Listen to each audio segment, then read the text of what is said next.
আজ তারিখ হচ্ছে 19 জুলাই 2024, সঙ্গে শুক্রবার। তো চলুন জেনে নিই আজকের খবর।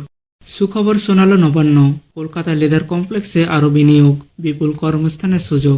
ফের রাজ্যে বিপুল কর্মস্থানের সুযোগ। বৃহস্পতিবার নবান্নে শিল্প সংক্রান্ত বৈঠকের পর সুখবর শোনালেন মুখ্যমন্ত্রীর প্রধান উপদেষ্টা আলাপন বন্দ্যোপাধ্যায়। তিনি জানান, কলকাতা লেদার কমপ্লেক্সের আরও বিনিয়োগ হতে চলেছে। অন্তত 10,000 কোটি টাকার লগ্নি করা হবে সেখানে। আরও শতাধিক ট্যানারি ও জুতো তৈরির কারখানা হবে সেখানে।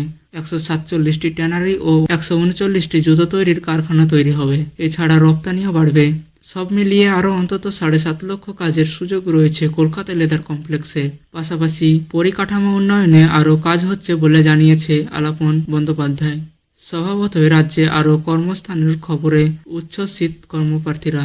বৃহস্পতিবার নবান্নে মুখ্যমন্ত্রী মমতা বন্দ্যোপাধ্যায়ের নেতৃত্বে শিল্প সংক্রান্ত পর্যালোচনা বৈঠকে উপস্থিত ছিলেন রাজ্যের একাধিক শিল্পপতি। তাদের সকলের সঙ্গে আলোচনা সাপেক্ষে কলকাতা লেদার কমপ্লেক্সের কর্মদিগন্তকে আরও উন্নতির পথে নিয়ে যাওয়ার লক্ষ্যমাত্রা নেওয়া হয়েছে। বিশেষত এখানে উৎপাদিত সামগ্রীর রপ্তানিতে আরও নজর দেওয়া হচ্ছে। একই সঙ্গে চর্মজাত পণ্য আরও ভালোভাবে বিক্রির জন্য আলিপুরে হিডকো একটি মল তৈরি করবে। এই সিদ্ধান্ত হয়েছে নবান্নের বৈঠকে। এদিনের বৈঠকে আরও গুরুত্বপূর্ণ একটি সিদ্ধান্ত নেওয়া হয়েছে। কর্মদিগন্তে তৈরি হবে পানীয় জল সরবরাহ কেন্দ্র। সাংবাদিক বৈঠকে আলাপন বন্দ্যোপাধ্যায় জানিয়েছেন, 475 কোটি টাকা ব্যয়ে বিপুল ক্ষমতা সম্পন্ন পানীয় জল সরবরাহের কেন্দ্র তৈরি করবে সরকার। তা শুধু ট্যানারির কাজের জন্যই নয়, আশেপাশের মানুষের জলের চাহিদা মিটবে এই প্রকল্পের মধ্যে দিয়ে।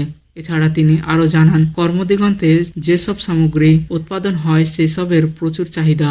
আর সেই কারণে আলিপুর মিউজিয়ামের সামনে হিডকো একটি লেদার ও কটেজ ইন্ডাস্ট্রি মল তৈরি করবে।